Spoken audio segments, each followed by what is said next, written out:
Hi folks, welcome to episode 16 of the Book Club of the Lotus Eaters. Today I'm joined by Beau, and we are going to be talking, it's kind of a mini episode, we're going to be talking about Orwell's essay, Shooting an Elephant, and a couple of other ones on there, The Hanging and the Spike. Frankly, because I'm still about 2/3 of the way through the Critical Race Theory Bible, and I just wanted to get something out in the meantime. But also because this is a really, really interesting essay, and it really highlights many different things. It talks about obviously Orwell's first-person view of empire and the sort of the way that the different kinds of people involved in the empire interact, and it's just really sort of like grim dark, as a lot of Orwell's prose in this sort of period of time is, and it gives you a really intense feeling when you read it. At least I found that. But yeah, so these three essays are just worth reading, just purely for the visceral experience, in my opinion. And how he uses language to construct the world around him. The language he uses is at once kind of blunt, and yet the things that he's describing put you in a kind of, I don't know, a first personal perspective of something that's terrible that's going on. It all feels quite intense and claustrophobic. Everything's closing in around you, you know. So just to summarize what this is, this was first published in the literary magazine New Writing in late 1936 and was broadcast by the BBC Home Service in 1948. And he's writing about his time as the post of the Assistant Superintendent in the British Indian Imperial Police in Burma from 1922 to 1927. And of course, Orwell hated this, didn't he? Yes, I mean, probably one of the first things you have to say is that Burma was just part of the British Raj, which was part of British India at that point. So if you joined the sort of the Imperial British Indian Police, you could be posted all over the place, but he chose, he was in Burma, so he had some relations in Burma and had some connections with Burma. So yeah, he's a policeman, quite a middling to senior policeman in Burma, sort of rural Burma. Well, this story takes place in fairly rural Burma somewhere. Yeah. And yeah, it's a great sort of an interesting insight into colonialism, imperialism, and the nature of it on the ground, the real reality of human interactions, of how it worked. And so, yeah, I mean, he paints a great picture. Obviously, it's not new information to say that he's a great writer, but it's very few words. It's quite easy to read. A bit like Hemingway in that way. You can paint a really, really sort of deep and colourful image in very few words. That's extraordinary. Not many writers can do that well. Yeah, and in his characteristic style, it feels very grimy. Yeah, everything really depressing. Feels very sordid and real, you know. It doesn't. It's not high-minded prose where he's trying to find some elaborate French or Latin-derived word to encapsulate, you know, something special. No. It's very blunt, on the ground, dirty language that he uses, and I really enjoy that. Quite straightforward. Yeah. And as you already mentioned, I mean, he battled with it. He says that he was never a fan of imperialism, the very project of imperialism in the most general sense. Why he chose to become a policeman in Burma is another question, but he was never a fan of it and always sort of harboured in his heart.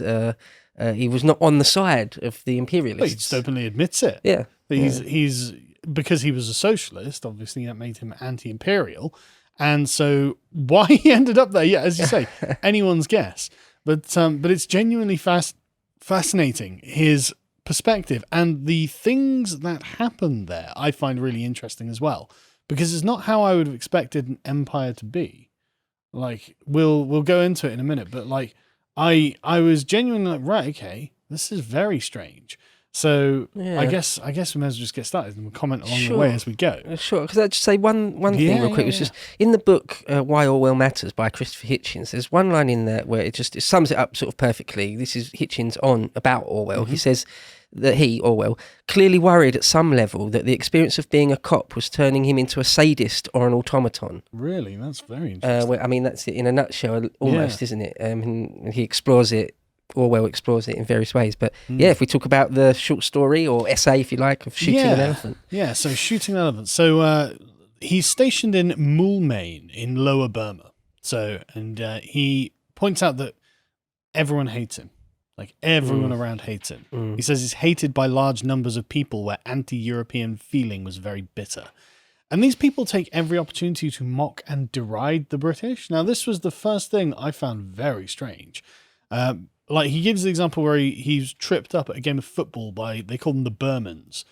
So the Burmans are separate to the Indians.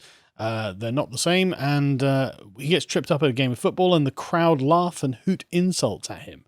And Buddhist monks stand on street corners and jeer at Europeans, and they seem to have nothing else to do with their time. And Orwell hates this with, like, leaden understatement. He just can't.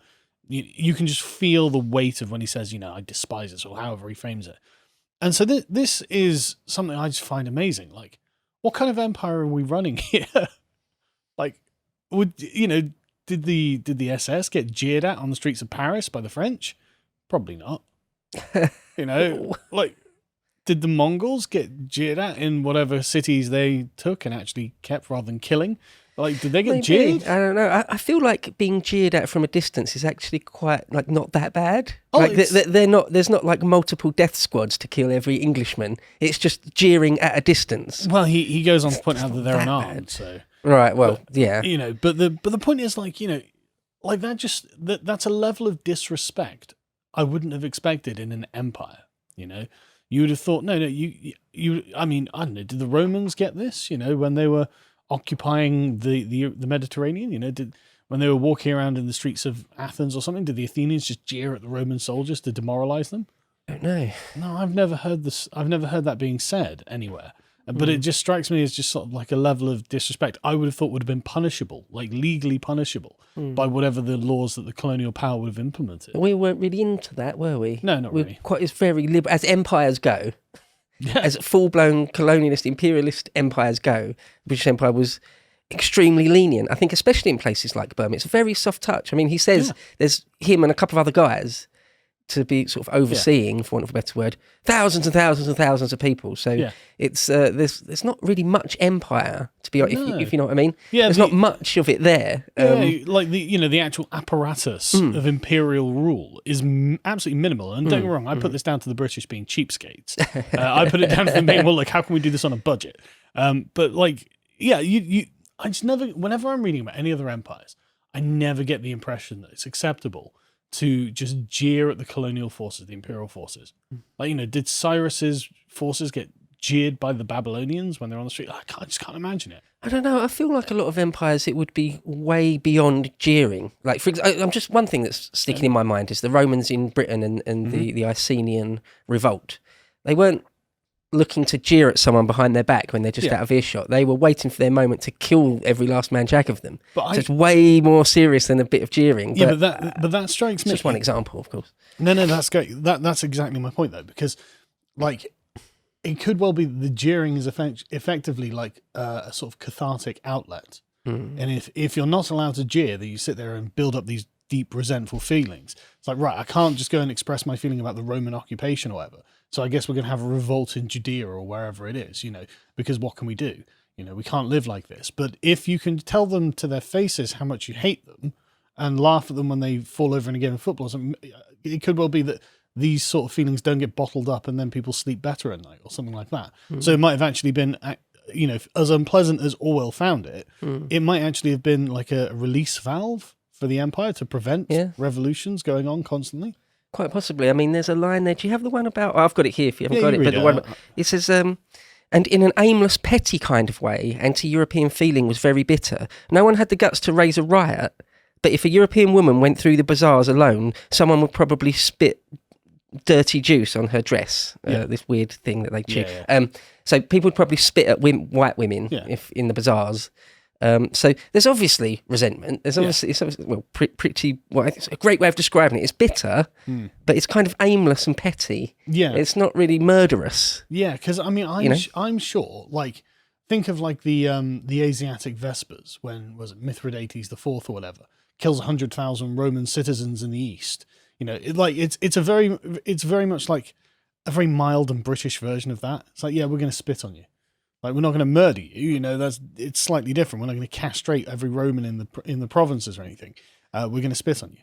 Well, one thing I'm thinking of, when the Raj did finally come to an end just after World War II, it wasn't like when France fell and the French Nazi collaborators or the Vichy collaborators were sort of rounded up by local people and done away with. Yeah. We were sort of allowed to leave, for want of a better expression. So again, doesn't that speak of that it was quite a soft touch? It's sort of a paper-thin veneer of bureaucracy.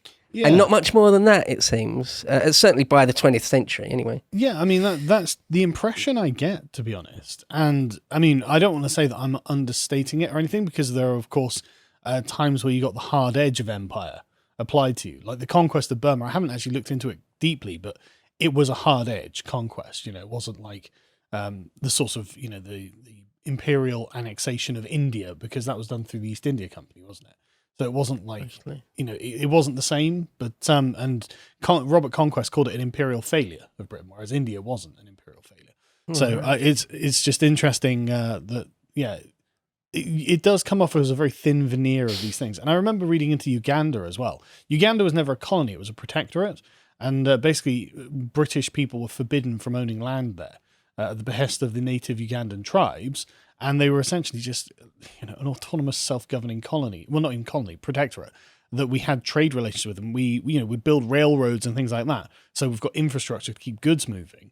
But other than that, like, we didn't really have anything to do with them.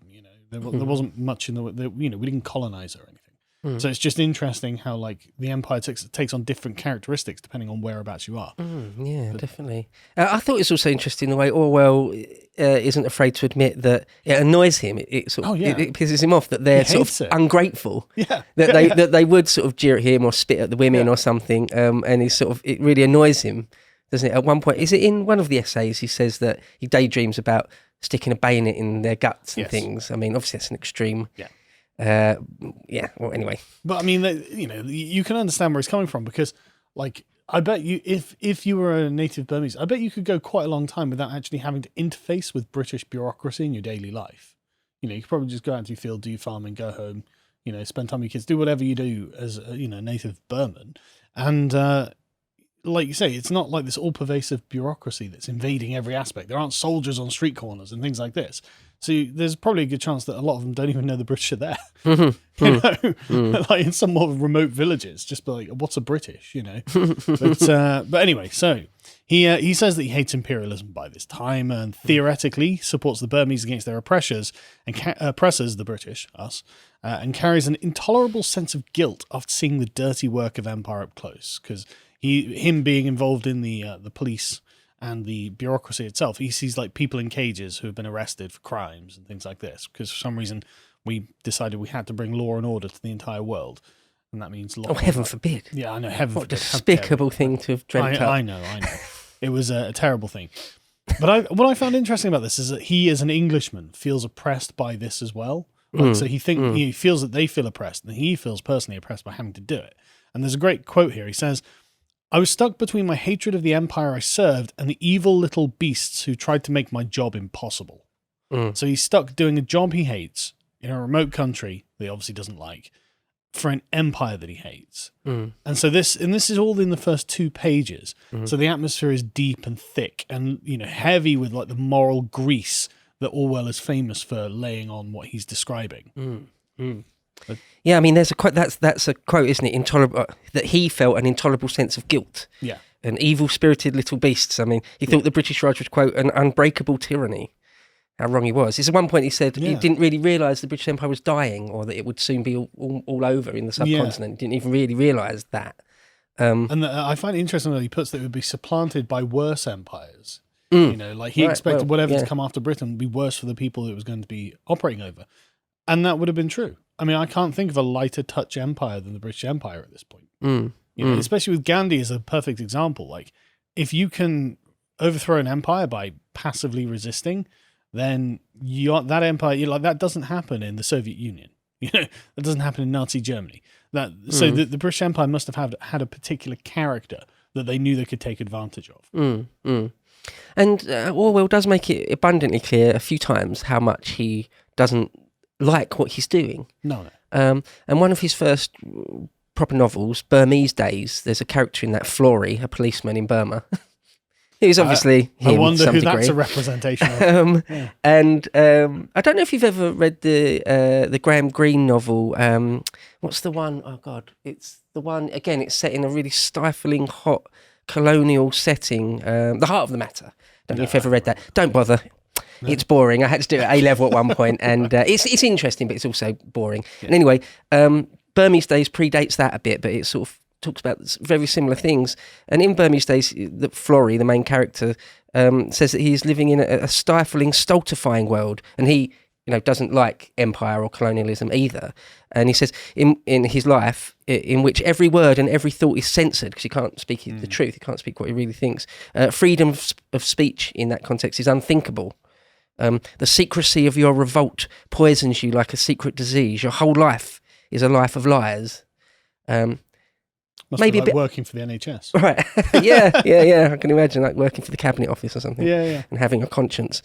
To watch the full video, please become a premium member at lotuseaters.com.